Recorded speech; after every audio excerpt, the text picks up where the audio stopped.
Bonjour à tous et bienvenue sur In Power, le podcast qui vous aide à prendre le pouvoir.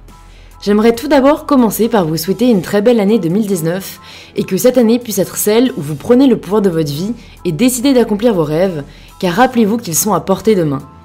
Je vous prépare de belles surprises pour 2019 où le podcast sera toujours présent chaque semaine et si ce n'est pas déjà le cas, vous pouvez vous y abonner sur l'application de podcast que vous êtes en train d'utiliser pour ne pas rater les prochains épisodes. Ceux qui me suivent sur Instagram connaissent sûrement déjà mon amour pour la nourriture et les bonnes choses, alors cela a été un véritable honneur de recevoir le maître du goût Philippe Conticini, un des plus grands chefs français et connu dans le monde entier. Vous connaissiez peut-être le pâtissier, Philippe Conticini, mais je vous présente dans cet épisode Philippe, dont il distingue lui-même les deux personnages. Je vous présente un homme humble, respectueux, travailleur, mais surtout passionné et guidé par ses émotions, et qui nous rappelle qu'en réalité, il n'y a vraiment que cela qui compte. J'ai trouvé ce podcast très enrichissant, il est très complet et nous abordons de nombreux sujets, rebondissant régulièrement sur ce que nous disons l'un et l'autre. J'espère que vous arriverez à nous suivre, mais je le pense quand vous découvrirez l'homme passionnant qu'est Philippe Conticini. A tout de suite, et je vous souhaite à tous une très bonne écoute. Écoutez, bonjour Philippe. Bonjour, Louise. Oui, c'est moi. Merci beaucoup de venir sur In Power. Ça me fait vraiment très plaisir de vous rencontrer et à la fois de vous recevoir. J'avais une première question que je voulais vous poser, qui m'est venue assez spontanément quand je préparais ce podcast. C'est est-ce que vous avez déjà voulu être autre chose que pâtissier ? Alors, aussi loin que ça remonte, peut-être pompier ou policier quand j'avais 4-5 ans, ou je sais pas. Mais dès l'âge de 8-9 ans, mes parents étaient restaurateurs, donc j'étais biberonné à la nouvelle cuisine. Ouais. Donc, dans ma tête, c'était clair, on aurait un restaurant avec mon frère. Voilà, je ne me souviens pas avoir pensé, mais pas pâtisserie, hein, restaurant. Restaurant, d'accord. Et je ne me souviens pas avoir pensé autre chose.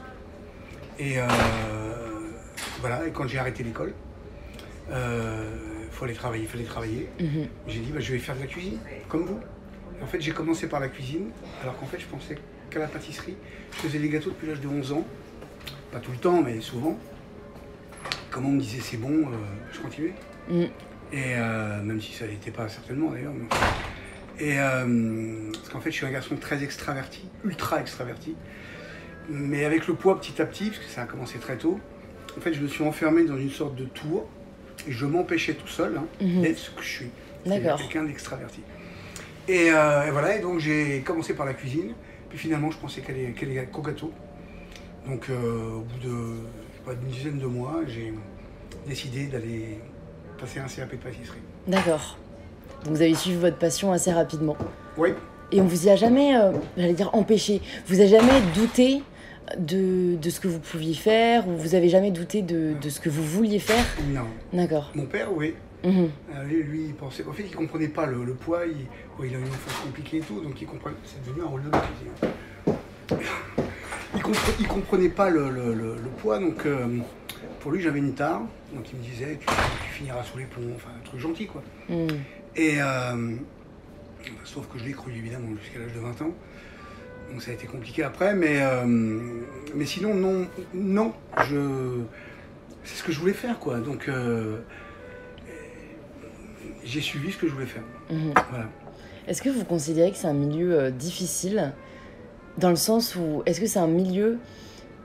Parce qu'en fait, j'ai l'impression que c'est un milieu très, très compétitif, et où parfois, ça peut être très solitaire. En tout cas, des idées que de ce que j'ai entendu, notamment ceux qui passent par la boulangerie au début, ou même par la pâtisserie, où en fait on va tout de suite viser l'excellence. J'ai l'impression que parfois on sacrifie le plaisir pour l'excellence. Donc vous m'avez dit deux choses. Un, ça peut être solitaire, et l'autre... En fait, l'autre, c'est que j'ai l'impression, du coup, du fait que c'est un milieu très compétitif, voilà, et très élitiste, limite, on sacrifie peut-être le plaisir de faire des gâteaux au profit de l'excellence. C'est une vraie question, ça. En fait, en pâtisserie, on a, quand je dis on, c'est généralise évidemment, on a tous plein de défauts, et on en a un gros en pâtisserie, c'est que si c'est pas techniquement compliqué, c'est pas bon. D'accord. Ça va pas. On comprend pas en fait. Si c'est très simple, c'est pas intéressant. Je généralise, hein, bien évidemment, mais c'est comme ça. Or, peut-être on en parlera plus tard, mais j'ai compris en 86 que c'était tout le contraire en fait. Pour attaquer le travail du goût, il faut simplifier la technique. Donc, est-ce que c'est compétitif? À fond. Aujourd'hui, à fond, la pâtisserie a explosé depuis 7-8 ans, un peu plus, un peu moins, et on vit une période magique en pâtisserie. Mais oui, c'est très compétitif. Et même si c'est vrai que plein de pâtissiers se connaissent et certains sont adorables et très gentils, il y a quand même une compétition latente, si vous voulez, qui est en fait assez forte. Voilà, assez forte. Et plus ça marche, ou plus ça se développe, et plus ça sera le cas. C'est que le début.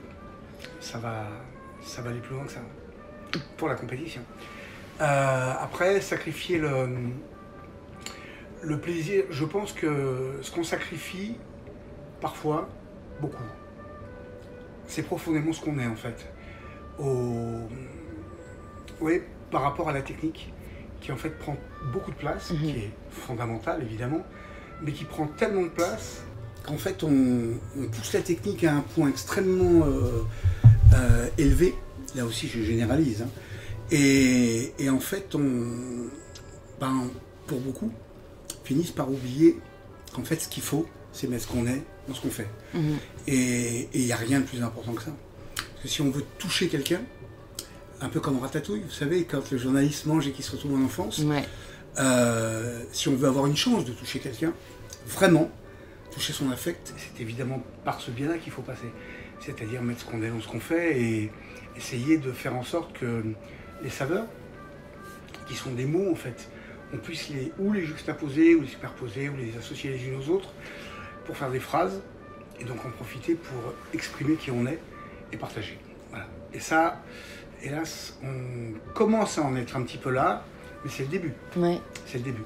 Comment ça va évoluer selon vous? Parce que j'ai l'impression que vous avez une idée assez précise de ce vers quoi on va s'orienter. Alors en fait, évidemment, moi je suis pas devin, hein, mais j'avais une idée précise dans les années 90, très précise, où j'étais sûr que la pâtisserie exploserait, et notamment par le travail du goût, c'était évident, puisqu'on n'en parlait pas, et c'est ce qui s'est passé. Et c'est ce qui se passe aujourd'hui, tout le monde pâtissier parle du goût, et tant mieux, c'est formidable. Mais sauf qu'on n'en est qu'aux prémices, en fait. Vraiment. Après, est-ce que chacun en est conscient? Je ne sais pas, mais je vois bien quand je goûte, si vous voulez, on n'en est qu'aux prémices. Et moi, j'ai eu, chance, pas chance, c'est comme ça, j'ai travaillé le goût à partir de 86. Donc c'est quelque chose qui est en moi. Mais en pâtisserie en général, on travaille le travail du goût, hein, pas chacun a son goût, ça se discute pas, mais le travail du goût depuis assez peu de temps, donc ça va passer par de plus en plus d'innovation, de création. Maintenant c'est clair, la pâtisserie d'auteur naît, comme la cuisine d'auteur est née dans les années 80, autour de 85, la pâtisserie d'auteur est en train de naître, elle vient de naître, elle est en train de naître, comme on veut, et donc elle va s'imposer, et le travail du goût est loin d'être terminé. L'aboutissement du travail du goût en pâtisserie est loin d'être terminé, et aujourd'hui on ne parle toujours pas de densité, de matière, de structure, tout ça, ça va venir. Et qu'est-ce que vous avez réalisé alors en 86? Il s'est passé deux choses. On a ouvert un restaurant avec mon frère, grâce à mon père, sinon on n'aurait pas pu le faire, évidemment, on n'avait pas... Moi j'avais que dalle, et mon frère, j'avais 23 ans. Ah oui, c'était jeune. Oui, je suis pas vieux, hein, attention. Hein, non, ça se voit. Mais j'étais jeune, évidemment, très jeune, et de toute façon je l'avais en tête, donc quand ils m'ont dit on va ouvrir, je viens. Même jeune, et professionnellement, j'étais vraiment pas démoulé. Hein. C'est le moins qu'on puisse dire. J'avais été démoulé trop chaud, bercé trop près du mur, comme on dit, je sais pas, mais il me manquait plein de choses, quoi, plein de techniques, mais j'y suis allé. Voilà, j'y suis allé. Et donc il s'est passé deux choses. La première, mes frères me disent au début, écoute, il y avait très peu de monde au début, surtout le midi, avant d'avoir beaucoup de presse. Écoute, je vais te faire goûter ma cuisine. Donc assis-toi. Et le midi, je me souviens du premier plat qu'il a fait, que j'ai goûté. Alors il faut remettre les choses dans le contexte, on est en 1986. La bistronomie n'existe pas. Il y a des côtes de porc dans les brasseries parisiennes, très cuites.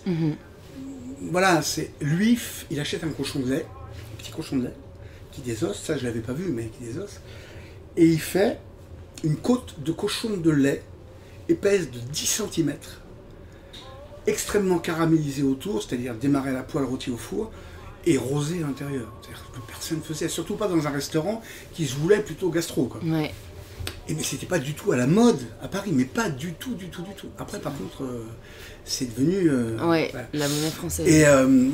Et je goûte ça avec une purée ultra foisonnée et un jus de cuisson. Putain, je salive, rien que d'y penser. Ah non, mais ça, vous pouvez même pas vous imaginer. Quand j'ai goûté ça, en fait, c'est même pas que c'était extrêmement bon. C'est que j'ai ressenti une émotion qui m'a pris tout le bras. Waouh, j'avais jamais ressenti cette sensation-là, cette émotion-là. Je vous dis, c'était Ratatouille, quoi. Ouais. Enfin, à l'époque, je connaissais pas Ratatouille, même. Et le lendemain, il me fait goûter un hamburger de riz de veau. J'aimais pas du tout le riz de veau. Et je ressens, pas du tout le même goût, évidemment, mais je ressens la même émotion. Putain, ça me touche, quoi. Et ça a duré 3-4 jours. J'ai eu un 3e jour, je crois que c'était un coco de lapin. Oh putain, c'était de la pâte à tartiner. Imaginez un super chocolat qui est bon au praliné. Vous voyez ce que je veux dire? La praline, voilà. C'est... Et ben voilà, c'était ça, mais alors plein pot. Mais j'avais les poils qui se hérissaient tellement ça m'a touché, quoi. Ouais. Et ça a duré, je sais pas, 3-4 jours, 5 jours. Et au bout de donc 3-4-5 jours, je me dis, mais on est en 86, moi je faisais déjà des desserts à l'assiette, ce qui se faisait sur la côte, quasiment pas à Paris. Et je savais que mes desserts étaient bons. Je savais qu'ils étaient bons. En fait, et là je me suis dit, mais j'en ai rien à foutre, moi, que mes desserts soient bons. Même très très bons, je m'en tape. Ce que je veux, c'est ressentir ça dans mes desserts.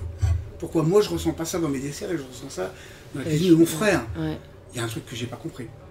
Donc je lui ai posé des questions, il m'a pas vraiment répondu. En tout cas, j'ai compris une chose, c'est que si jusque-là, j'avais eu un parcours classique, à partir de 23 ans, je suis devenu autodidacte parce qu'il a fallu que j'apprenne tout, de zéro. Et que je change ma manière de travailler. C'est ce que j'ai fait. Petit à petit, bon, j'ai pataugé beaucoup. J'ai inclus des techniques de cuisine dans ma pâtisserie. Enfin voilà, c'est venu petit à petit, quoi. Ouais. Jusqu'à ce que je crée les Verrines en 94. Et ça m'a pris beaucoup de temps, presque 8 ans, pour restructurer au moins une vraie sensation qui me touche. Ça, c'est la première chose qui s'est passée. Là, on est en mai 86, puisqu'on a ouvert le 6 mai 1986. Et je ne peux pas vous dire vraiment septembre, octobre 86, donc quelques mois après l'ouverture. Comme je vous ai dit avant que le podcast démarre, je crois, je suis quelqu'un de très extraverti, mais je m'empêchais de l'être, enfin à cause de mon poids, à cause de moi en fait, mais il fallait bien que je trouve comment dire, quelqu'un à blâmer. Voilà, bien sûr, donc c'était le poids. Et je m'empêchais d'être extraverti. Ce qui fait que les gens qui avaient vu la presse, surtout à ce moment, après quelques mois, venaient voir les frères Conticini. Donc ils avaient vu le grand, qui a 7 ans de plus que moi, ils voulaient voir le petit. Voilà. Et au début, je ne voulais pas trop.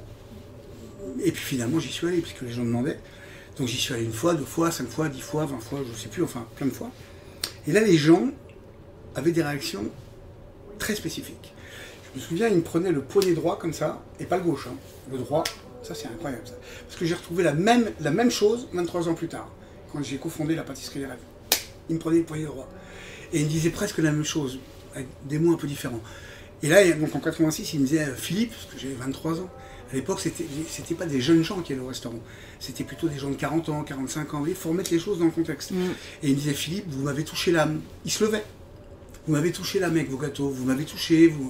Voilà. Enfin, ils me parlaient comme ça. Donc 1 fois, 2 fois, 10 fois. Puis un jour, on me dit ça, donc ça me flattait, évidemment, au début. Puis un jour, je retourne en cuisine. Et puis là, je me prends la tête et je me dis putain. Alors, dans la rue, par contre, j'avais le sentiment qu'on me voyait comme un... C'est un peu violent ce que je veux dire, mais comme un gros porc, comme un... Vous voyez? J'étais pas à l'aise par rapport à ça. Et là, je reviens en cuisine et je me dis, mais en fait, il me parle à moi, là. C'est à moi qu'il parle. Il ne voit plus les formes et il me parle à moi. C'est-à-dire, en fait, ce que je m'empêchais de faire, c'est-à-dire de vraiment communiquer, même si j'avais des copains, et ben là, ça se faisait tout seul, quoi. Et je me suis dit, mais c'est incroyable, en fait, ça se fait au travers de ce que je fais. Donc c'est parce que je fais mes desserts que les gens me voient comme je suis. Alors le coup de la côte de cochon de lait, plus ça, là ça a fait mur au roi dans ma tête. ça a changé ma vie. Mais pas mon travail, ma vie. Et c'est ma vie qui a changé mon travail, et pas le contraire. Et parce que j'ai vraiment eu, à partir de 86, un parcours très, très atypique. Parce que je l'ai voulu. Voilà, c'est deux choses qui ont fondamentalement changé ma vie, donc ma façon de travailler, mon approche de la pâtisserie, et qui fait que j'ai fait tout ce que j'ai fait après. Quoi. Voilà. Par contre, j'étais un peu tout seul quand même, donc j'ai eu beaucoup de doutes, beaucoup de doutes. Et j'ai même vu une femme bouddhiste pendant 15 ans, qui ne me parlait pas de bouddhisme, mais bon, qui m'avait beaucoup... Au début, je la voyais parce que je voulais découvrir mon goût, ma sensibilité, puis en même temps, elle m'a beaucoup aidé pour moi, comme une psychothérapie. Quoi. Et voilà ce qui s'est passé en 86. Et qu'est-ce qui vous a aidé, et peut-être vous aide encore, à surmonter vos doutes ? Alors, dans le travail, on va dire, on ne parle pas de soi comme ça, mais je vais quand même le faire. D'accord ? Donc je mets vraiment entre d'énormes guillemets, d'accord ? Je ne suis pas l'un de long. Donc il y a Philippe, c'est celui que vous avez en face de vous, et Philippe Conticini, c'est le travail. D'accord ? Ok. Donc quand je suis dans Philippe Conticini, quand je suis devant ce que j'ai à faire, depuis que j'ai créé les Verrines, et donc je fais une petite digression si vous le permettez, quand j'ai créé les Verrines en fait en 94, je m'étais déjà dit 2 ans avant qu'il y avait quelque chose qui n'allait plus dans mes desserts.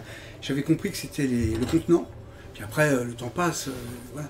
Et puis en juillet, en 94, je descends pour faire un essai, il est 19h je crois avant le service, dans une assiette, une sorte de quenelle de fromage blanc avec une salade d'herbe, un jus de betterave, enfin déjà c'était assez créatif à cette époque-là. Enfin, j'ai toujours été très très avant-gardiste. Et là j'ai une idée. Voilà. J'appelle le sommelier, je dis mais amenez-moi un verre à Bourgogne, j'ai une idée. Je prends le verre à Bourgogne, je mets tout en superposition verticale, je passe de l'horizontale à la verticale, et là je prends le verre, je regarde comme ça et je fais... Ça s'est passé en 10 secondes. Putain, j'ai trouvé mon bébé. J'ai trouvé mon bébé. Et là ça m'a scotché, tout seul, je me suis scotché, et je me suis dit ça va faire le tour du monde ce truc-là. Bon, j'ai jamais gagné un radis avec, mais par contre ça a fait le tour du monde. Et depuis ce jour-là, j'ai toujours suivi ce que je ressentais, mon cœur. Et donc je n'ai aucun doute. Si je fais quelque chose qui me touche, je sais que ça va plaire aux gens. Et que je vais réussir à les toucher, qu'ils soient chinois, japonais, anglais, français, brésiliens.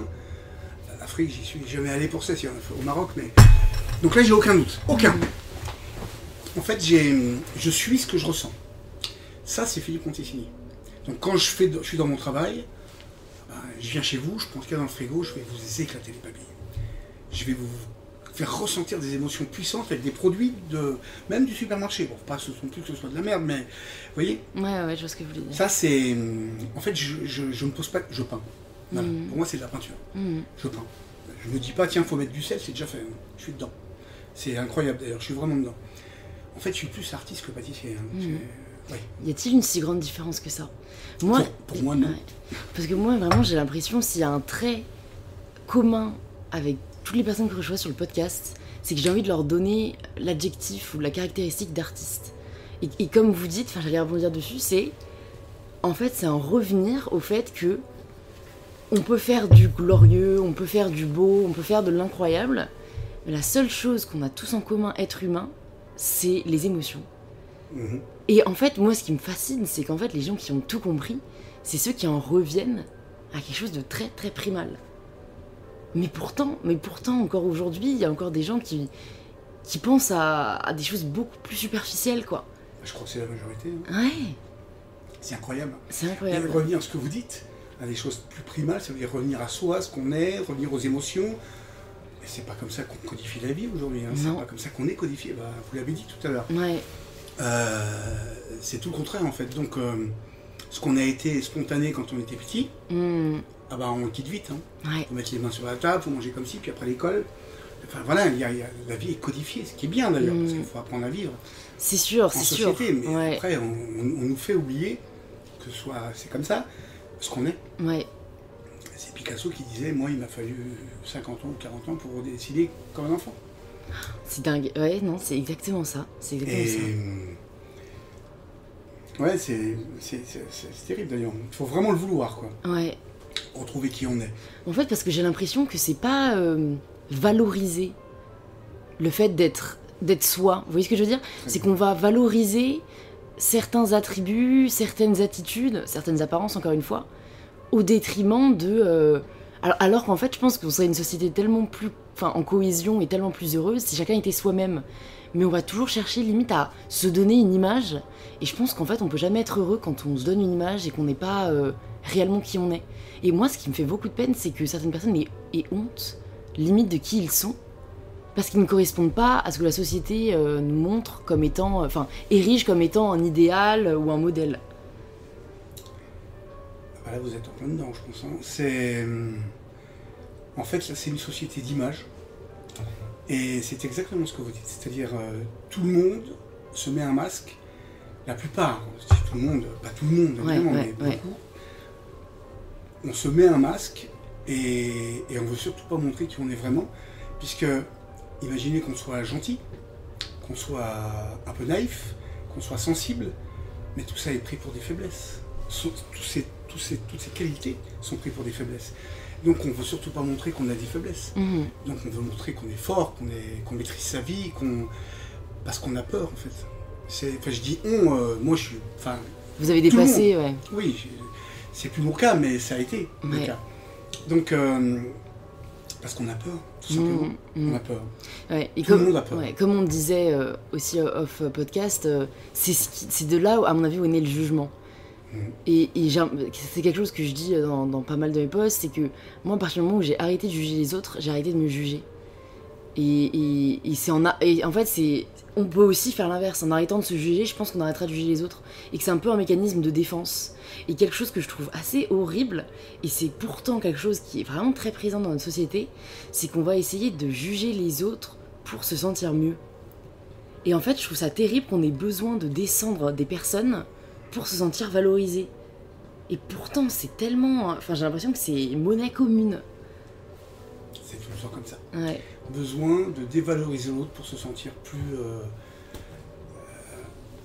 plus fort, plus mieux, important, ouais. C'est extrêmement superficiel. Il n'y a que l'argent qui compte. Il n'y a que l'argent qui compte. Vous pouvez mettre ça dans tous les sens. Il y a même des gars qui ont beaucoup d'argent, qui sont milliardaires. Ils spéculent aujourd'hui sur la fonte des glaces, sur le réchauffement climatique, pour forer du pétrole, comme ils ont spéculé sur la chute de la Grèce, les subprimes, pour gagner de l'argent. C'est compliqué tout ça. J'ai l'impression que vous en êtes assez détaché de l'argent aujourd'hui. Ouais, est-ce que ça a toujours été le cas ? Non, c'est pas que ça a toujours été le cas, c'est que ça m'a fait du mal en fait, toujours. Mes parents sont partis de rien. Ceci dit, je vous ai pas dit la deuxième, pour les doutes. Je vous ai parlé de Philippe Conticini. C'est vrai, pas de Philippe. À venir. Non, mais je vais y revenir. Mes parents sont partis de rien. En 56, je crois, ils avaient une boîte de sardines dans leur mariage. Ils avaient rien, mais rien de rien. Ils savaient rien, ils connaissaient rien. Et mon père, qui était la vraie locomotive, à force de travailler, beaucoup travailler, en l'espace de 15, 16, 17 ans, mais ils ont fini par gagner de l'argent. Ils travaillaient tout le temps. Ouais. Donc on montait d'abord être plongeur, puis... ma mère a beaucoup travaillé, mais elle a suivi. Et ils ont fini par gagner de l'argent, donc... moi j'ai suivi, j'étais petit. Donc ils ont acheté un double appartement, il y avait 200 mètres carrés, tout ce qui est plus moderne à l'époque, un écran de cinéma qui descendait. Moi j'étais... je me posais pas de questions, Ouais. C'était super. Ouais. Puis mes parents ont divorcé en 78, ce qui était normal d'ailleurs avec tout ce qui se passait. Et mon père, lui, de son côté, a toujours fait les choses comme il avait toujours fait. Donc il n'a pas eu de problème d'argent. Ma mère, elle, de son côté, en fait, elle ne savait pas, donc elle a tout perdu.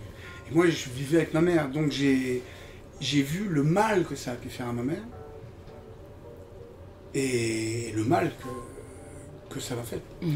Et donc l'argent a toujours été source pas de difficulté, mais de douleur.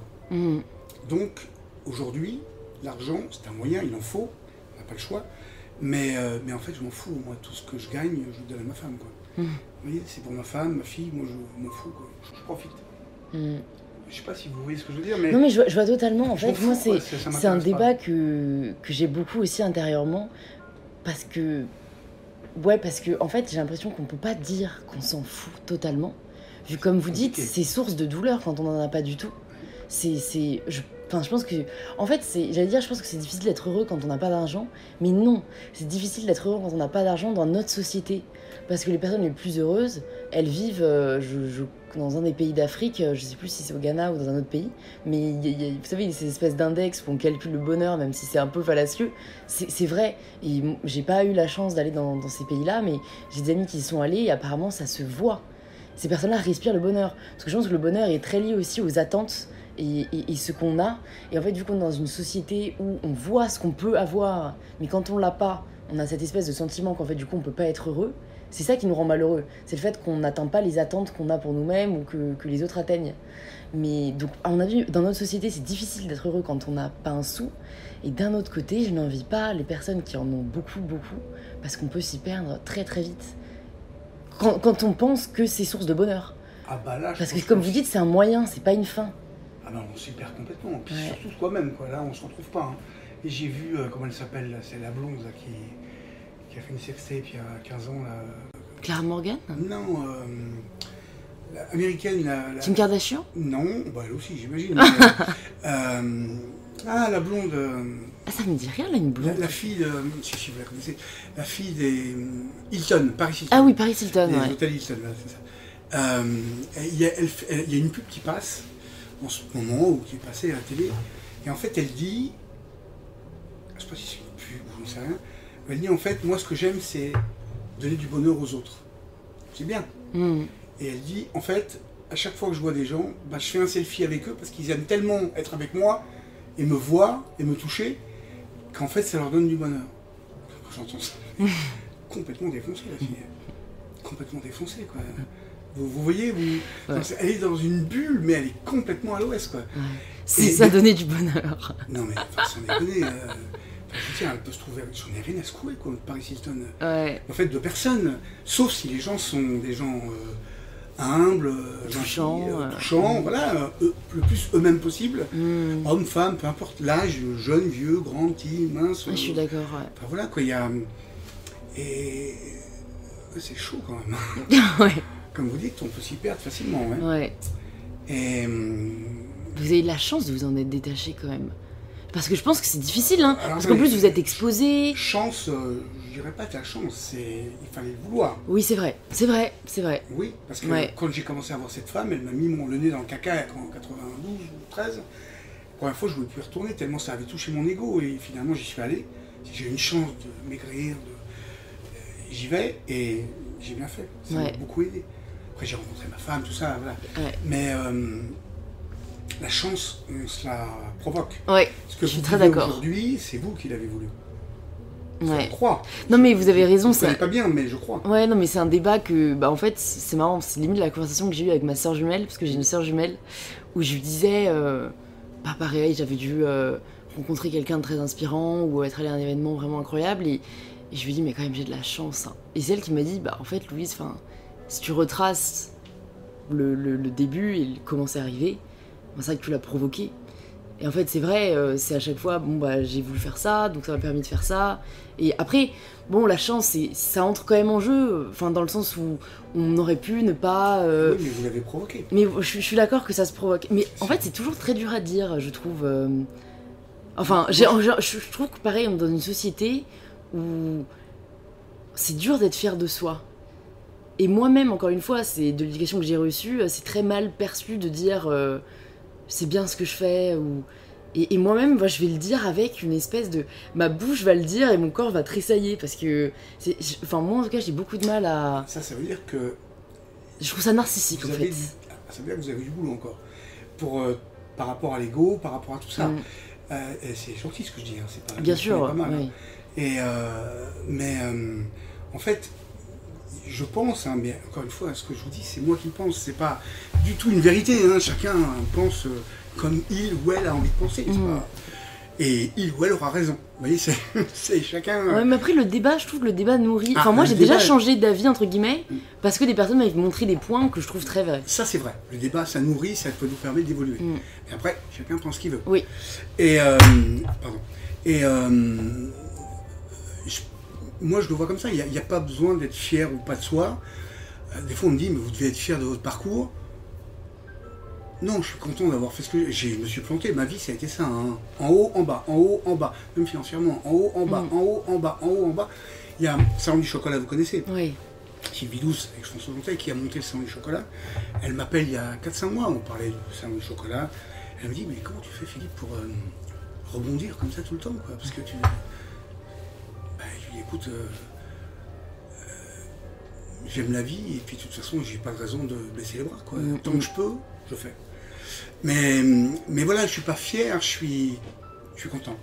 Ouais. Je suis content. Et franchement, chacun sa croix hein, et chacun a ses problèmes. Mais j'en ai vraiment chié. Si je vous expliquais tout, putain j'en ai chié, mais alors grave. Mais ce serait à refaire pour avoir rencontré ma femme, eu la fille qu'on a aujourd'hui, Cara. Même si elle a 17 ans et qu'elle est en plein dedans, quoi, vous voyez ce que je veux dire? C'est l'âge difficile. D'avoir vécu ce que j'ai vécu, fait les tonnes de choses que j'ai fait, je re-signe. Ouais. Et pourtant, ça a été très compliqué. Ouais. Et j'en ai vraiment chié. C'est quelque chose qui revient aussi beaucoup dans le podcast, le fait que souvent, il faille limite passer par des moments très sombres pour arriver à ce qu'on voulait vraiment ou au bonheur en fait.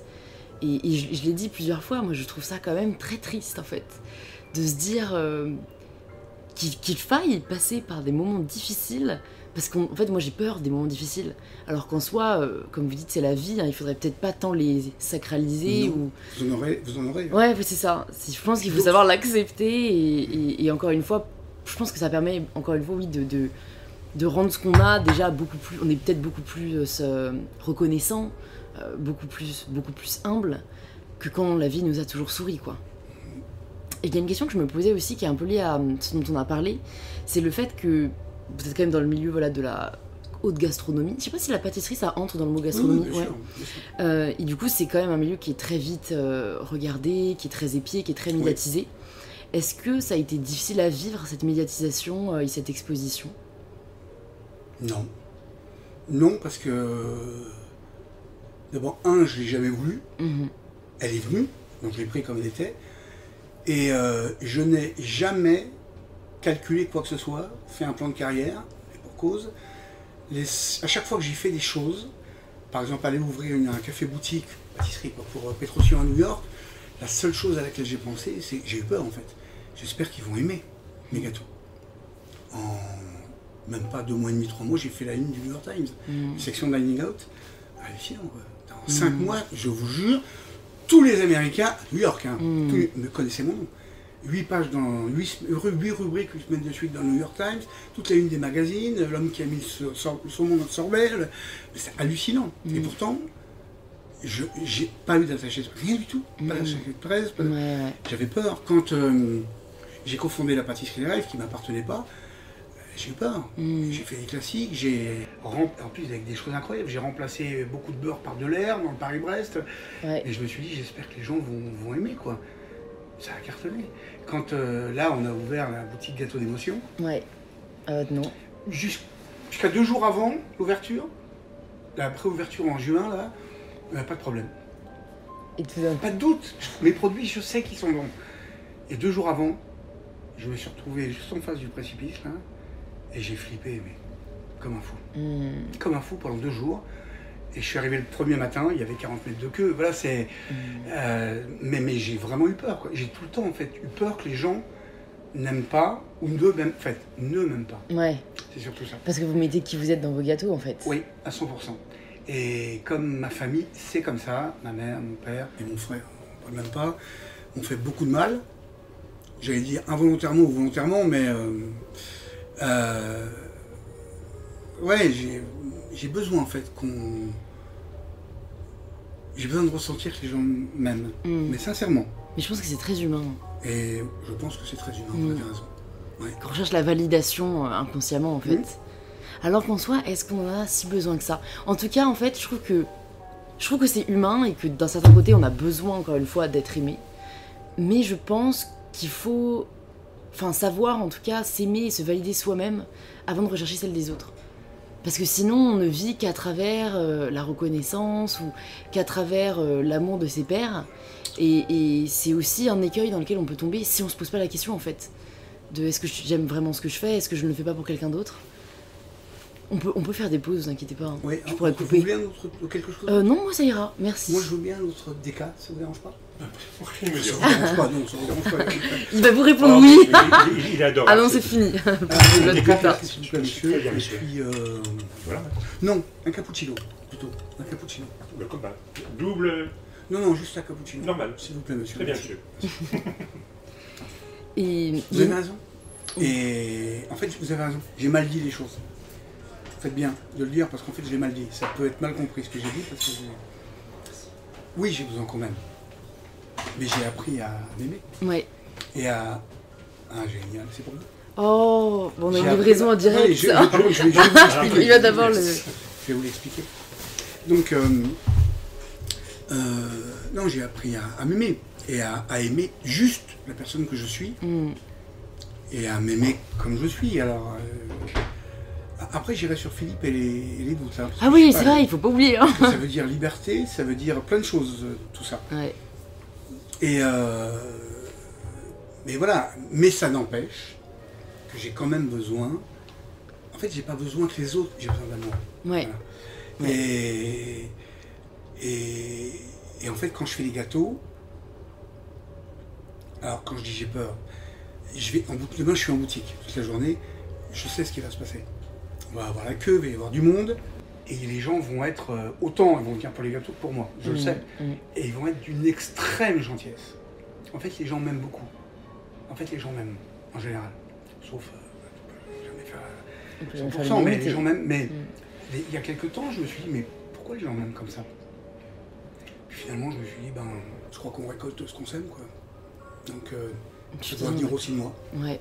Voilà. C'est comme quand j'étais à l'hôpital en 2010, j'ai eu 35 opérations du ventre pour une erreur médicale extrêmement grave. Ah oui. 2 mois de coma, 6 mois de réa. Oui. Quand ils m'ont, enfin, septicémie, péritonite aiguë, tous les organes suraffectés, le cœur qui battait plus, enfin j'étais mort, quoi. C'est ce qu'ils ont dit, ma femme d'ailleurs, il va partir. C'est le moment d'appeler vos amis parce qu'on va tout faire, il va partir. Ouais. Et sur 100 personnes, ils me l'ont dit 50 fois, ça. Il y en a 99 qui décèdent. C'était très grave. J'étais mort, quoi. Ils ont fait tout ce qu'il ne faut pas faire sur des coutures, des sutures, sur du pur. Enfin, de toute façon, j'étais mort. Donc, ils ont tout essayé. Ils m'ont sauvé la vie, bref. Et pourquoi je vous dis ça? Non, c'est pourquoi je dis ça. Parce qu'en fait, il y a une raison. On a besoin d'amour. On récolte ce que l'on sème. Oui, absolument. Suivez bien. Ouais. On récolte ce qu'on sème et... mince. Oui, enfin, je ne sais pas si c'est ça que je voulais dire, mais en tout cas, tout ce qui m'est arrivé, parce que si je le dis, c'est qu'il y a une raison. Par exemple, quand les gens viennent en boutique, beaucoup, hein, en fait, pas mal de gens, ceux qui me suivent, le savent, d'une manière ou d'une autre, ou un peu, ou pas beaucoup, beaucoup. Et beaucoup de gens, c'est marrant, hein, me prennent le bras comme ça, ils me disent prenez soin de vous, monsieur Conticini, ça va, vous allez bien. En fait, ils s'occupent de ma santé. Ils sont bienveillants, ouais. Voilà, c'est le mot exact. Moi qui suis quelqu'un d'extrêmement bienveillant, et ben les gens sont très très bienveillants. Et ça, je trouve ça génial. Je trouve ça très beau comme... je sais pas si on appellerait ça une qualité, une émotion, une attitude, mais je trouve que la bienveillance, c'est quelque chose que j'admire beaucoup. Parce que c'est pas naturel en soi. Enfin, ça peut l'être, mais ça vient quand même... je trouve que ça montre que c'est une bonne personne, quoi. Se soucier de l'autre. La bienveillance, c'est fondamental. Et je pense qu'elle doit être présente tout le temps. Même quand que j'en fasse ou que j'en fasse pas une émission de télé ou n'importe quoi, un concours. D'abord, j'ai du mal à porter un jugement. Je le fais si on me le demande parce que c'est l'émission qui demande ça. Ouais. Mais en fait, le jugement, c'est ce que vous pensez. J'en ai rien à secouer, quoi. Je juge pas les autres. Oui, je le dis après vous, mais c'est ce que vous m'avez dit. Moi, je juge pas les gens et donc je le fais si c'est une émission de télé, si c'est un concours, mais enfin, je le fais avec beaucoup de bienveillance, quoi. Et surtout, c'est très différent de juger un produit qu'une personne. Vous voyez ce que je veux dire? Ah bah oui, vous ne jugez pas... Ah bah non, ça n'a rien à voir. Non, ça n'a rien à voir. C'est sûr que l'émission, les professionnels, là, les mecs, c'est des pros, ils font des tartes, n'importe quoi, au citron avec ce qu'ils veulent. Bon, ça c'est leur travail. Donc là, je porte un jugement, en tout cas une note, un avis.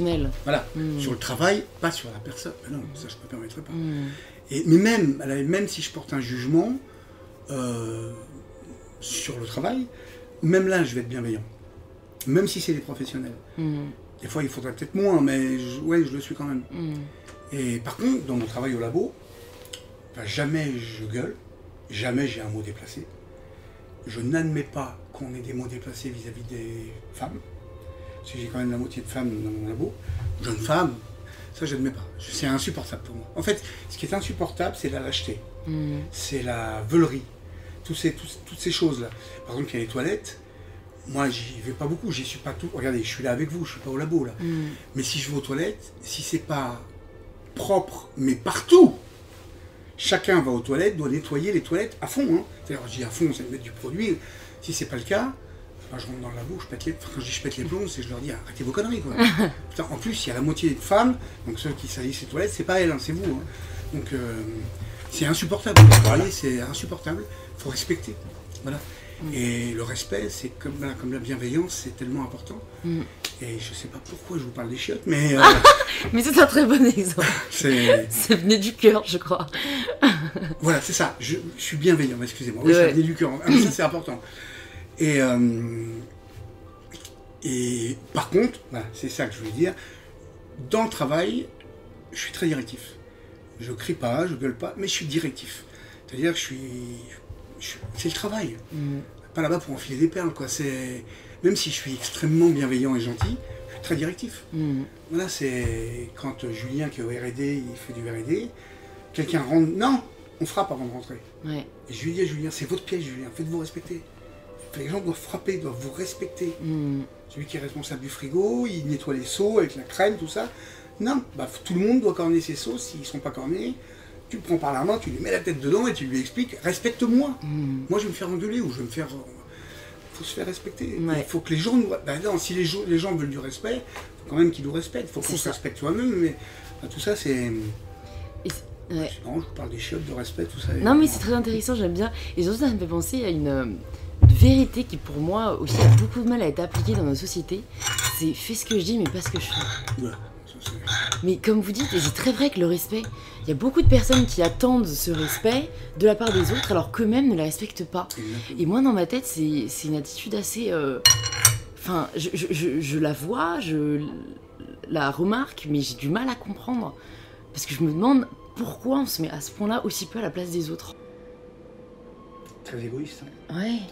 Quand on est enfant déjà, il n'y a que soi. Puis après on apprend petit à petit, mais... Putain, on est égoïste. Puis la société nous fait vivre vraiment. Plus on est égoïste, plus on s'assoit, moins on est grégaire, plus ça arrange tous ceux qui gouvernent et qui dirigent et qui ont de l'argent. Donc c'est très vicieux tout ça, hein. C'est très vicieux. Vous voyez le Japon où je vais depuis plus de 25 ans travailler, je connais pas bien le Japon, mais je connais un peu le Japon. Ils ont des résultats extraordinaires dans les entreprises, pas de problème. Mais c'est quand même le pays où il y a le plus de suicides chez les jeunes, quoi, à 17 ans. Tellement on les conditionne dès qu'ils sont petits. Autonome. Il faut faire pour tout le monde, mais... Enfin voilà, ce que vous dites en fait est juste. Et du coup, vous mentionnez vos voyages et je voulais vous en parler un peu parce que vous avez quand même allé dans pas mal de pays, vous avez même vécu dans pas mal de pays. Qu'est-ce que vous avez retenu le plus de vos voyages ? Parce que c'est très nourrissant, je trouve, que ce soit la confrontation des cultures, des attitudes, des mentalités. Donc je me demande si vous êtes déjà demandé ou si vous réalisez ce que vous en avez ressorti le plus de vos voyages. À quel niveau ? Je dirais au niveau humain. Personnellement ? Ouais, au niveau humain. D'accord. Je peux vous répondre pour le travail aussi, mais là c'est personnel. Vrai. Ouais, là c'était personnel. Une immense richesse. Une immense richesse de découvrir des gens qui culturellement n'ont absolument rien à voir avec moi, qui ont des codes qui sont radicalement différents de ceux que moi qu'on a pu nous inculquer. Et voilà. Donc une immense richesse. En fait, la différence, c'est la richesse. Pour moi, c'est ça, la différence, c'est la richesse. Donc évidemment, que ce soit à Shanghai, en Chine, ou en Corée, au Japon, à New York, je suis allé beaucoup. C'est en fait, de découvrir leur culture, au travers de mon métier, bien sûr, mais d'aller beaucoup plus loin, de découvrir leur culture. Je me souviens à New York, chaque fois que je montais dans un taxi, je posais toujours la même question, les mêmes questions. Il y a combien d'habitants à New York? C'est grand comment? À chaque taxi, hein. C'est pour créer la discussion, en fait. Je me suis dit, il y en a un qui était indien, l'autre qui était... Puis après, c'était, il y a combien d'habitants en Inde, il y a combien de... Vous voyez ce que... Voilà. Et je finissais toujours par leur parler, bon, quand j'étais un peu à l'ouest, là, il y a 15-20 ans, mais par leur parler de Jonathan Livingston Le Goéland. Je ne sais pas si vous avez vu le film ou lu le livre. Ah non, pas du tout. Le Goéland? Ça, je pense que ça va beaucoup vous plaire. D'accord. Jonathan Livingston Le Goéland. Bah, je suis ravie en plus, du coup, vous partagez la recommandation à nos auditeurs et je la noterai personnellement. C'est un des 3 livres qui m'a le plus marqué. D'accord. Alors, je parle pas des grands auteurs, ça c'est autre chose. Oui, oui, mais, c'est pas souvent ceux qui marquent le plus, hein, d'ailleurs. Le mec qui a écrit ça s'appelait, je pense qu'il est décédé, Richard Bach. Ouais. Il a écrit d'autres romans qui sont bien, mais pas celui-là. Celui-là, c'est Le Petit Prince, bien sûr, vous connaissez. De Saint-Exupéry. L'Alchimiste, de Saint-Exupéry, Ouais. L'Alchimiste, c'est Paulo Coelho. Ouais. Bah voilà, Jonathan Livingston, c'est ça, c'est la même veine. D'accord. Et voilà, c'est un goéland, mais en fait, c'est les hommes, quoi. Ce sont les hommes, au travers d'un goéland. Extraordinaire. Et donc voilà, je leur parlais toujours de complètement rêveur, quoi. Complètement utopiste à 200%.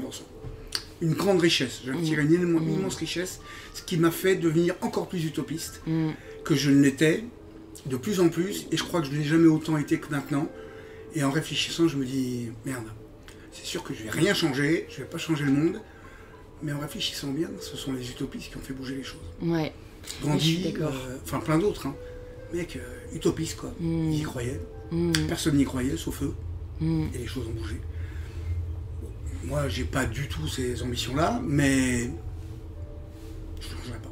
J'allais vous demander si vous pensez qu'on a besoin d'être utopiste, donc du coup vous y avez répondu 100%. sans le vouloir. En fait, je suis totalement d'accord et je trouve que c'est... Enfin, en fait, ça aide à l'optimisme, ça aide à beaucoup de choses, ça aide à être heureux. Après, est-ce que aussi... En fait, ils font pas tomber juste dans le trop grand décalage, parce que je pense qu'il y a des gens très tristes parce qu'ils sont très utopiques, et du coup, il y a un tel décalage avec la réalité qu'ils ne peuvent jamais être heureux parce que le monde dans lequel ils vivent ne correspond pas à ce qu'ils voudraient. Donc je pense qu'il faut savoir rêver et être utopique, optimiste, c'est-à-dire savoir ou imaginer que le monde sera meilleur demain ou en avoir sa propre vision, tout en étant satisfait dans le monde dans lequel on vit. Parce que sinon, bon, il y a quand même un décalage. Hein. Il y a un gap important. Ouais. Ouais. Et est-ce que vous auriez Vous êtes pu... super optimiste, c'est super. Ouais. Est-ce que vous auriez pu vivre ailleurs qu'en France? Ouais, au Canada, ouais. Ok. Ah, j'aurais adoré. Mais ce sera jamais possible. Ah bon? En soi, Non, parce rien que n'est impossible. ma femme, elle a des responsabilités, D'accord. elle travaille pour l'administration, elle est responsable, enfin, c'est une grosse tête en fait, ma femme, j'ai jamais bien compris ce qu'elle fait, mais elle s'occupe plutôt de la partie écologie à Bercy, c'est pas elle qui décide, mais elle distribue l'argent dans la région. Ouais. Bref, c'est son travail, quoi, Ouais. c'est sa vie, et puis en plus, le Canada, il fait chaud l'été, il fait froid l'hiver, Ouais. et là, c'est pas possible. Hein. Même Ouais. la Suède, où je lui ai dit, on va y aller. L'été, il fait bon, il fait 25 degrés. Ah non, c'est pas possible. Rien que de savoir que c'est la Suède, c'est pas possible. C'est au Maroc, minimum. Vous voyez ce que je veux dire? Ouais. C'est là où il fait chaud. D'accord. Alors que moi, c'est le contraire. Quoi. Je voudrais la Laponie, là où il fait froid. Enfin, découvrir des choses qui me paraissent complètement hallucinantes. Quoi. Ouais. Je suis d'accord que les pays du Nord m'attirent beaucoup aussi, surtout en termes de paysage. Ça doit Je veux être dire, magnifique. la Norvège, j'ai envie de la faire, la randonnée, les aurores boréales. Ça doit être magnifique. Ouais, ça doit être magnifique. Magnifique. Bah non, je le Non. ferai tout seul. C'est pas grave. Il y a une question aussi que j'ai envie de vous poser, c'est si demain tout s'arrête et vous n'avez plus le droit de pâtisser, qu'est-ce que vous faites? C'est une bonne question, ça. Bah, ça a failli m'arriver quand même. Hein. Ouais. Après les opérations, vous voyez, j'ai perdu 80% de mon bras et de ma main. J'ai eu un plexus brachial en plus, comme Jamel Debbouze, sauf que Ah lui oui. s'est déchiré, il n'a Ouais. plus de main, enfin il peut plus s'en... Moi ça s'est distendu, donc j'ai récupéré 20%, 25%. Ouais. Et vous voyez, je peux plus pocher par exemple, faire des macarons. D'accord. Après j'ai pas besoin de les faire, j'ai des gens qui font très bien, Laetitia qui fait des lives avec moi, qui est partout, qui m'accompagne, elle poche très bien et j'en ai rien à foutre. Pas au début, non, j'ai eu du mal à l'accepter, mais Ouais. maintenant c'est bon, j'ai autre chose à foutre que de pocher des macarons, même si j'adore ça. Hmm. Vous voyez, mais j'ai plus besoin de le prouver si vous Voilà. voulez. J'ai pas besoin de prouver que je sais faire des macarons ou que je sais les pocher. Ils sont déjà délicieux les macarons. Cet après-midi j'ai un atelier macarons. Oh, j'adore. Je crois que c'est Ils sont à tomber. de tous les desserts, s'il y a un truc que je pourrais manger le plus, c'est les macarons au chocolat. C'est vrai? Ouais. Là, cet après-midi, je vais faire un macaron. Oh, vous verrez les photos. Si vous voulez. Et ceci dit, si vous avez le temps, venez. Hein. Non, vous n'aurez pas le temps. Bah, j'ai un examen demain. Ah, vous avez un examen de quoi? J'ai un examen, ça s'appelle l'économie des médias à l'heure du numérique. Oh la vache. Ouais. Ah, mais Sciences Po, ça rigole pas. Ouais, ça rigole pas. Ouais. En plus, un samedi, c'est quand même super méchant. Oh putain. Ouais. La vache, c'est dur pour moi. Rien que d'entendre ça, déjà, je suis perdu là. Moi, c'est le petit prince, hein. Vous savez, je suis. I believe I can fly. Et pour ça que j'ai un associé qui, lui, est très terre à terre. Ouais, il faut balancer parfois. Ah, bah oui, là, il rigole pas. Heureusement, parce que moi, je suis. Oui, donc vous n'aurez pas 2 heures pour venir faire le macaron. Ah, malheureusement, j'aimerais beaucoup, hein, mais une prochaine fois. Ce n'est que partie remise. Hein. Vous me laissez, vous me dites, ou je vous contacte sur Instagram. Ouais. Si vous voulez venir avant les fêtes, là, en plus il y a des annulations, venez avec une amie. Ouais, avec plaisir. Et je vous assure, ça va vous plaire. Ouais, je reviens à ce que vous me disiez. Du coup, si jamais vous ne pouvez plus pâtisser, si je peux plus pâtisser, quand je vais vous répondre en vous donnant 2 exemples. En 98, quand j'ai quitté la table d'Anvers, j'étais dégoûté, mais écœuré en fait. Non pas de mon métier, mais de tout ce que j'avais vécu à cause de mon frère, écœuré. Je voulais arrêter le métier parce que je vomissais en fait. Tout ce que j'avais pensé, vous savez, je voulais monter un restaurant, il a tout détruit, il a tout gâché. Je vomissais tout ça. En fait, le rêve que j'avais, en commun, a été détruit alors qu'on avait une autoroute. Une autoroute. C'est une autoroute à 10 voies qu'on avait. Mais tout le monde le savait, tout le monde, la presse, tout le monde le disait. Son égo. Voilà, il a tout gâché. Et ça, c'est terrible. Terrible. Ben voilà, là j'ai recommencé à dire, il y a 33 ans, c'est reparti. Ouais. Donc, finalement, je m'y suis remis. Après les opérations en 2010, là, en 2011, quand je suis revenu, là, je me suis dit, bon, je suis reparti, je vais arrêter la presse, tout ça, je vais m'occuper de ma santé, ce que j'ai fait, mais j'ai été repris dans le mouvement, puis de toute façon, je ne peux pas m'empêcher de créer, voilà, donc. Si demain, je ne peux plus pâtisser, m'exprimer, je pense qu'il y a une flamme qui va s'éteindre. C'est pas tant la pâtisserie, c'est l'expression. En fait, je cuisine comme je pâtisse. Mais si je peux plus faire ni l'un ni l'autre, waouh, là, je pense qu'il y a une flamme. Alors, il y aura toujours ma femme, ma fille, ça c'est. Mais il y a une flamme qui va s'éteindre. Quand j'étais à l'hôpital, il y a, je sais plus si c'était la 30 ou 5e ou 4e opération. J'ai craqué sur la table d'opération après le réveil. J'ai craqué complètement. Je pleurais, je sais, j'en pouvais plus. Ça faisait 15 mois que j'étais là. 14 mois. Et sans boire, sans manger, enfin tout ça, super, hein, c'était top. Et j'en pouvais plus. Et il m'emmène en salle de réveil, j'étais ras des pâquerettes. Et les infirmières, elles voyaient bien, mais elles ne savaient pas quoi faire. On était 2 ou 3 dans la salle de réveil. Et là, il y a, à un moment donné, j'entends les infirmières dire j'arrive pas à faire ma mousse au chocolat ou ma tarte aux pommes. Et je les entends parler en fait. Et au bout de 2 minutes, 3 minutes, 4 minutes, je sais pas, j'en appelle une et je lui dis je vais vous expliquer pour votre mousse au chocolat. Elles sont venues toutes les deux. J'ai expliqué pour la mousse au chocolat, pour la tarte aux pommes, la cuisson, pourquoi, comment on peut donner l'impression d'avoir du kouign-amann avec une tarte aux pommes. Et en 3-4 minutes, la flamme s'est rallumée et j'étais presque bien dans ma tête. Elles ont fait exprès, elles ont bien vu. Hein, ah ouais, ok. Et donc si je peux plus pâtisser et m'exprimer, je pense que je vais devenir un petit peu éteint. Ouais. Donc en fait, je me demandais si vous arriveriez à peut-être transmettre cette expression à travers un autre art. Mais c'est une question terrible, moi je la pose, je suis toujours à l'affût de la réponse, mais vous parliez de peinture, ouais, vous pensez pas Non, que... peinture je sais pas dessiner, vraiment. Par contre, j'aime bien écrire. Ouais. Je suis pas écrivain, mais j'ai toujours écrit un petit peu. Et je suis en train d'écrire. Quelque chose que j'ai dans la tête depuis 20 ans. Difficile, mais j'ai eu des rubriques dans les magazines, dans plusieurs magazines de pâtisserie. J'ai une sorte de respiration dans mon écriture qui fait que peut-être que je le reporterai là-dessus. Ça pourrait être un autre vecteur. Ça pourrait matcher. Ouais. Bon, la pâtisserie reste le number one. Oui. Il y a 2 petites questions que je voulais vous poser pour finir, parce que malheureusement l'heure tourne, même si j'aimerais rester là. Je pense qu'on aurait beaucoup de choses à se dire encore. Mais ceci, n'oubliez pas Philippe. Hein. Ah oui, il faut pas. Bon, alors allez-y, Philippe et les doutes, et après je poserai mes 2 dernières questions. Je vais parler de Philippe Conticini. Ouais, Par contre, moi, des doutes, j'en ai toujours, tout le temps. d'accord. Tout le temps. Mais c'est normal, et il faut en avoir. C'est Napoléon qui disait s'il n'y a pas de doute, il n'y a pas d'évolution, et surtout on va sous-estimer l'ennemi. Non, j'ai beaucoup de doutes, mais des doutes sains. C'est-à-dire que j'ai pas de doute sur moi, sur ma femme, mais des doutes.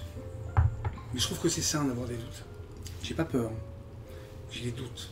Après, si, ils peuvent avoir, comme quand on a ouvert 2 jours avant, j'ai eu peur, ça peut arriver, mais ça c'est sain. Mais par contre, ces doutes, comment vous dire, je suis libre, 100%. Dans ma tête, j'ai toujours fait ce que je voulais, je suis libre. On peut même m'attacher les mains, je serai libre, toujours. Je donnerai ma vie s'il faut, mais je serai libre. C'est fondamental pour moi. Il n'y a pas de liberté, il n'y a pas de vie.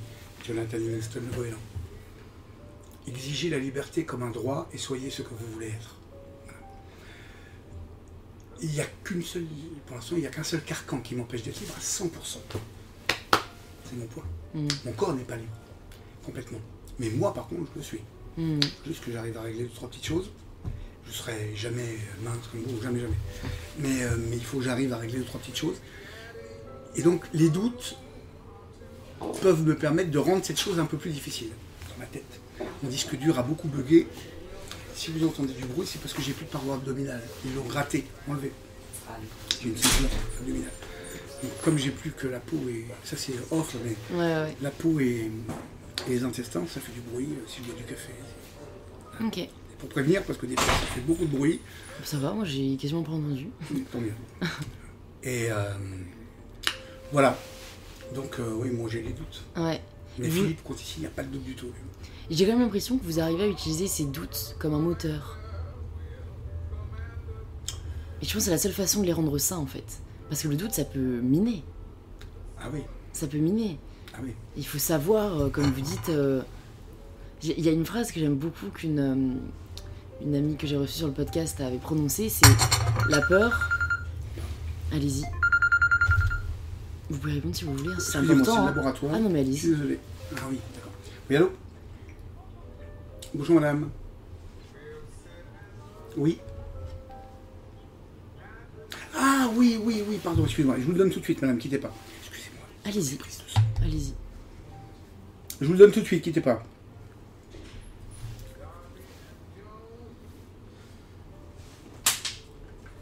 Qu'est-ce que j'en ai fait? Je l'ai mis sur un message peut-être.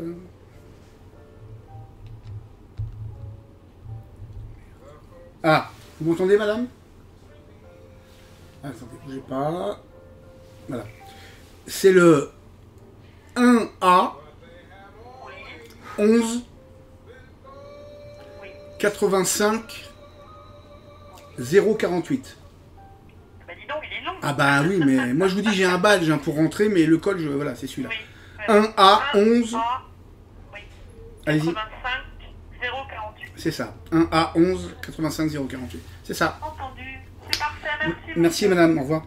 Bonne journée, au Au revoir. revoir. Excusez-moi. Pas de soucis. Euh, Je vous disais qu'il y avait la phrase que j'aimais beaucoup qui est la peur, on en a besoin, elle peut nous sauver la vie, mais en fait il faut la laisser sur la banquette arrière, il faut jamais la laisser prendre le volant. c'est joli ça. C'est très joli je trouve. Qu'est-ce qui a dit ça? C'est vous? C'est Fanny Auger, c'est une femme très inspirante qui est auteure, entrepreneur, qui a beaucoup de slash à son CV on va dire. Et je crois qu'elle l'a extraite d'un livre, hein. Je crois qu'elle l'a extraite d'un livre, donc j'ai oublié l'auteur. Et j'ai trouvé ça très vrai, et en fait c'est juste difficile à juguler. Parce que je pense que la peur c'est une des émotions les plus difficiles à contrôler. Mais encore une fois c'est pas impossible. C'est pas impossible. Ouais, Mais c'est dur. mais c'est dur. Wow. Du coup je vais vous poser mes 2 dernières petites questions. Je vous en prie. Il y en a une que je pouvais pas ne pas poser avant la fin de la discussion, c'est quelle est votre pâtisserie préférée? Le millefeuille. Le millefeuille. Pas quand il est bien fait. Ouais, comme tout, hein. Mais le millefeuille. Et la dernière, c'est la question signature du podcast. Ça signifie quoi pour vous prendre le pouvoir de sa vie ?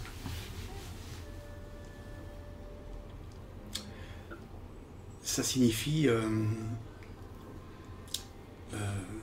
d'abord liberté, responsabilité, prise de conscience, conséquences, forcément. Parce que liberté, prise de conscience, ça coûte cher souvent. Je parle pas forcément d'argent. Donc conséquences. Mais c'est déjà un grand pas vers la liberté, quoi. Vers le fait d'être heureux. Et de prendre en main, de ne pas subir, quoi. De prendre en main les choses et de rester positif. Voilà, et parce que dans tout, même quand c'est très dur, il faut laisser derrière, c'est difficile, hein, mais il faut garder que le positif. Ce qui est vachement dur. Mais sinon on ne vit pas. Pour moi c'est tout ça et c'est fondamental. C'est ça, hein, c'est de prendre le pouvoir. Prendre le pouvoir de sa vie. C'est fondamental. Il faut tout faire pour y arriver. Tout faire. Sans faire de mal. Voilà. Et surtout pas à soi-même. Merci beaucoup Philippe d'être venu sur InPower et merci beaucoup pour cet échange que j'ai beaucoup apprécié. Merci. Où est-ce qu'on redirige les personnes qui veulent en savoir plus sur ce que vous faites et sur vous ? Peut-être sur votre compte Instagram, je sais, où je vous suis personnellement. Oui. Compte Instagram, les réseaux sociaux évidemment. Ouais. Et après, vous parlez de mon métier ou... Comme vous voulez, ce que vous voulez donner, juste pour les personnes curieuses après cette interview. Pour les personnes qui... Alors, bien sûr, c'est de la pâtisserie. Je fais des lives tous les mercredis à 12h30. Mais en fait, je peux pas dans un live faire comme dans un atelier. Oui, je fais des ateliers où là, en fait, vous le dites pas, hein, je le dis à vous, mais vous le répétez pas. En fait, je parle de liberté. C'est ce que je dis qui est important, c'est parce que je fais, même si les gens repartent avec 80 recettes, et c'est vrai, 75 ou 80 recettes, je leur donne plein de recettes, et plein de techniques topissimes à refaire chez eux, simples et top, même pour les macarons par exemple, topissimes. Mais avant tout, c'est liberté, quoi. Et je n'arrête pas de le dire dans les lives, les ateliers, mettre ce qu'on est dans ce qu'on fait, de s'occuper de soi, quoi. Alors, je peux pas le dire comme ça parce que je parle du goût. Vous pouvez ? Mais oui, bon, je pourrais, vous avez raison. Mais oui, vous avez raison. Tiens, je vais le dire le prochain coup. Vous avez bien fait J'ai le droit. Voilà. Et puis voilà, je suis en train d'écrire 2 livres qui seront, pour le premier notamment, plus personnels. Même si c'est pas du tout sur ma vie, hein, mais sur des prises de conscience. Et pour arriver évidemment, pour tout ça, pour parler du goût, bien évidemment. Et puis après, j'ai fait des bouquins, j'en ai fait 21, mais c'est des bouquins de cuisine. Mais ceci dit, ils sont tous extrêmement différents. Il n'y en a pas un qui ressemble à l'autre. Voilà, c'est des choses que j'ai fait de A jusqu'à Z, où je mets toujours tout ce que je suis, quoi. Ouais. Comme d'habitude, dans tout ce que je fais. Et pour les Parisiens également, dans votre nouvelle boutique rue de Varennes, Philippe Conticini, Gâteau d'émotion. Oui, Gâteau d'émotion, 37 rue de Varennes, et puis... dans quelques mois, il y en aura une deuxième. Ou à Tokyo, il y a 2 boutiques, mais c'est plus loin. Ouais, c'est un peu plus loin. Mais bon, peut-être qu'il y a des Japonais qui nous écoutent. Peut-être. Bon, moi, je mettrai tout ça dans les notes du podcast pour que les gens s'y retrouvent. C'est gentil. Merci beaucoup à vous, Philippe. Mais je vous en prie, c'est moi qui vous remercie. Très gentil. Merci beaucoup, Louise. Merci beaucoup de s'être joint à nous pour cet épisode avec Philippe Conticini. S'il vous a plu, n'hésitez pas à nous le faire savoir sur les réseaux sociaux en nous taguant. Cela nous fait toujours très plaisir de voir vos posts et stories. Un grand merci également à ceux qui prennent 1 minute pour laisser un petit 5 étoiles sur Apple Podcast. C'est ce qui me soutient le plus. Et je vous dis à la semaine prochaine pour le tout nouvel épisode d'InPower.